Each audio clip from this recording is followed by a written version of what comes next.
Okay, check it. The scene starts off with Piccolo doing his stepfather duties, taking care of Pan and teaching her how to fly and control her powers. But I don't care what anyone says, Piccolo will always remain black in my opinion, and he invited to them cookouts, you feel me? But he failed miserably because a soldier of the Red Ribbon Army was trying to kidnap Pan, who was just walking home from elementary school, just like how R. Kelly and Bill Cosby was doing when they was targeting underage kids using a white van trying to sell them ice cream. I don't want any of that special R. Kelly and Bill Cosby shit. But Piccolo decided to disguise himself as a soldier of the Red Ribbon Army, the same army whose only mission was to kill Goku back in the past, but y'all know how that went, and pulled up to Gohan and forcing him to come out of retirement and drop the news to him that they kidnapped Pan. And I know that outfit he has hanging up in his closet right now giving him the talk no jutsu, just like the Green Goblin mask to Osborn, and Gohan has his head down and Piccolo looking at him like, "Nigga, did you know that I can see you?" Then the soldier shows a video to Gohan that they captured Pan, but ultimately by the grace of God, Piccolo's plan worked and Gohan was straight up livid and pissed off. He hit the infamous Taken line. I will look for you. I will find you. And I will kill you. So they take him to the base to save Pan, while Dr. Hedo, the Gammas, and the rest of the army were waiting for Gohan to appear, looking like this is about to be a moderate reverse jumping. So while they're waiting, later on we see Goku and Vegeta are nowhere to be found because, to no surprise, they are training with Whis in Beerus' home planet. Like, bruh, it's not that serious, Unc. And this next part is absolutely crazy. This nigga Beerus stares down Chilai when she was carrying a bag of laundry or carrying Blueface or DDG's music career straight garbage and and he asks for her name, and right when she revealed her face, this nigga dropped the spoon. Body starts shivering like how Rod Wave be when he hits the gym to lose weight.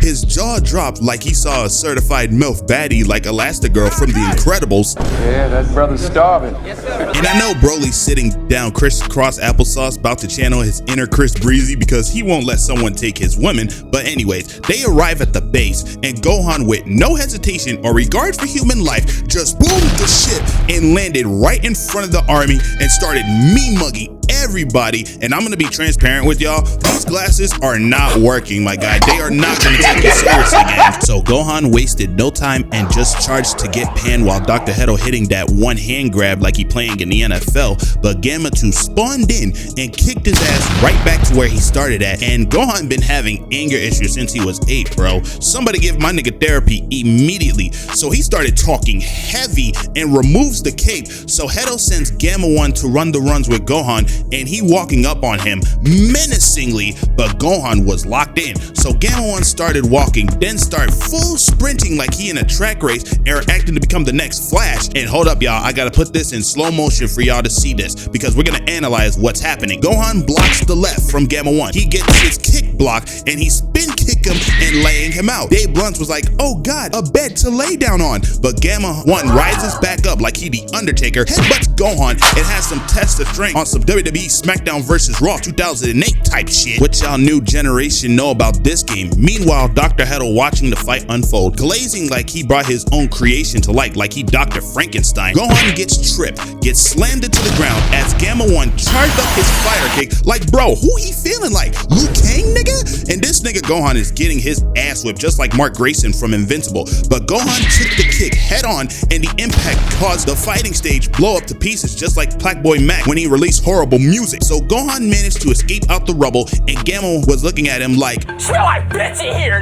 And at this point, my dog Gohan is getting cooked. Just look at this. Gohan is going 0 for 14 on all of his hits, but Gamma 1 was done playing games. He kneed Gohan in the stomach, chin-check, grabbed his legs, and gets tossed around just like Travis Hunter's wife did when she was getting tossed with other guys at parties. And then Gohan grabbed his glasses, making sure he witnessed his own ass whooping in 4K. He managed to recover just to get thrown through the ground up to the sky. And this nigga talking that hot shit like he was that dog back in the Cell Saga, and I was a baby around that time. Gamma hits him with the knee, spin kick him to the ground, but Gohan stuck the landing like he a football cheerleader. So Gohan was tired of the disrespect and transformed into Super Saiyan 1 or 2. I honest to God don't know the difference between these transformations, to be honest with you. He took off the glasses because he was fully locked in. He kicks Gamma back to back twice into a right uppercut and a left hook. My dog Gohan is gonna have a traumatic event of what is about to happen next, as Gamma flies in, headbutting Gohan directly in the chest, charging marching right towards the mountains,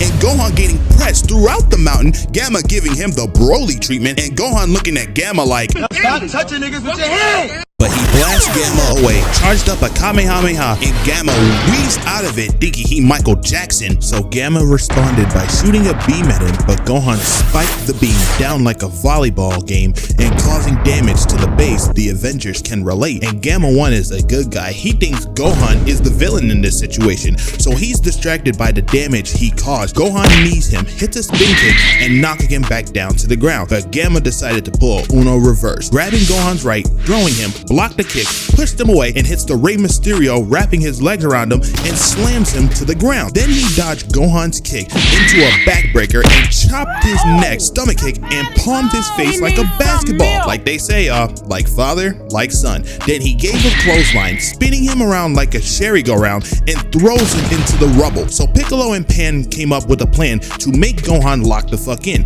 And how he do it, you may ask? He fake chokes her to piss Gohan off. And it makes sense too. For example, the second Frieza killed Krillin right in front of him in the Namek arc, he just signed his death warrant. So Gohan transformed into Ultimate Gohan, and I'm at the theater watching the movie with my homies, and I'm just like, what just happened? Gohan charged in, and his punch gets blocked, gave Gamma a right-left kick. As Gamma was walking backward from that combo of attacks, Gohan spawned him from behind and elbows him to the ground and eats straight Coil Ray monthly listeners. And we all know Ultimate Gohan be too cocky at times. Look at him, as Gamma starts raging, he turns his back on bro, like he treats his opponents like baby food. But Gamma stops him, preventing him to get close to Pan, so he shoots his gun, but Gohan smacked it away and causing more damage to the base. So Dr. Hedo sent Gamma 2 to jump Gohan. These androids have that badge of jumping people instead of respecting a faithful one-on-one. But Gamma 2 gets doinked in the head, and it was Piccolo,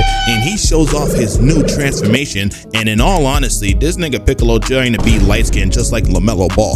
And Gohan was surprised Piccolo pulled up, but he continued his fight with Gamma 1, and Gamma 2 get into a track starting position just to get his punch caught and knee to the gut and launched into a terrain. My man Piccolo is putting that work in. I know he fiending for some action like Demi Lovato on crack, but Gohan start little bro Gamma 1 and having a chat with Piccolo mid-fight, and he suplexed him on his head. Like, yo, give this nigga a WWE contract immediately. Piccolo and Gamma 2 are going blow for blow until Piccolo gets sent flying through buildings. And this next part, somebody gotta explain this part to me, my nigga. He starts creating a boulder and throws it at him, but Gamma 2 shot into it, destroyed it immediately, and dodging him like he in the Matrix. Like, bruh, did this nigga go to the earthbending kingdom to learn how to earthbend? But hey, that shit was clean though, not gonna lie to you. So he charged up a special beam cannon, fires it, but Gamma 2 pulled a fast one out of Android 17's playbook. He created a barrier dispersing the special beam cannon, but Gamma 2 double kicked Piccolo to the stomach, but Piccolo grabs him and kicks him away, and Gamma 2 knees him, gives him a two-piece combo with no bev, but Piccolo knees him back from earlier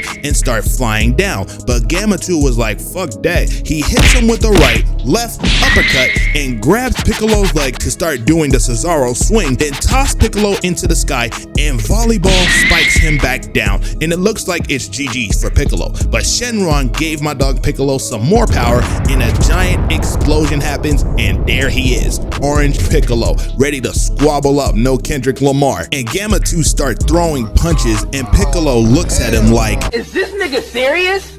as he winds up his punch and unleashed an insane right hook, got Gamma 2 glitching like these. So Magenta dipped out and went to activate Cell Max, and I'm gonna be real transparent with y'all right now. The Cell Max fight is straight ice spiced butt cheeks. All they was doing was jumping him, spamming Ki Blast. Gamma 2 sacrificed himself to kill Cell Max, but that didn't work. But hey, he went out like a G. But the ending, however, though, I would gladly cover it for y'all. So Piccolo turned giant thinking he Godzilla, and he getting his ass whipped pretending to be dead and asking Gohan, Help me!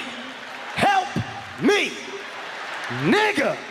which is a no shocker and no surprise pissed Gohan off. And stop at this moment. This frame right here look oddly familiar. He bring him back to when he went Super Saiyan 2 and his eyes are red like a Sharingan from Naruto, and transform his aura into blue and purple like Gojo used Hollow Purple. And the cameraman did his job right, making sure he got all the angles right. And there he is, Beast Gohan, just standing there, menacingly ready to call game. So Cell charged in and throws a right punch, and that punch had so much power, the wind from that punch destroys the mountain, and Gohan was like, "That don't work. There's no way out of this one. You're done." And he removed his fist, and Gohan was like, You shouldn't have been talking shit. You know you done fucked up, right? and Gohan kicks him in the gut with such force, he sent him flying, just like how Dave Blunt's went to fly down and chase down food trucks instead of eating healthy food. But Cell Max was not about to get bitched like this. He created a giant spear attack using a ball so big like Raw Wave is about to nuke the planet, and Gohan just cheesing, ready to call game. This nigga trying to be Duke Dennis when he riz up every baddie he sees, and Piccolo uses his Luffy ass arms to trap him in place for Gohan. Piccolo back then tag teaming with Goku when they fought Raditz in the Saiyan arc, and now Goku's son? Sensational. Gohan charged up the special beam cannon, fires it off completely. Cell Max throws his attack because he can't escape, and they have a beam clash. And this is why in every anime or animation shows, you need to have an epilepsy warning for people who have photosensitive warning, you feel me? But Gohan's cannon shattered Cell Max's attack and striking Cell point blank in his head, and the fight is over. GG easy, game over. And I'm gonna rewatch this movie because the fights in this movie, y'all, was straight peak. So yeah, that's the end of the video. Shout out to Verlin for the request of this video. Follow me on Twitch and Instagram, and I'll see y'all soon. Naruto versus Sasuke next. Road to 100k subs. Make sure you subscribe and tap that bell notification. And just like that, I'm gone. Peace.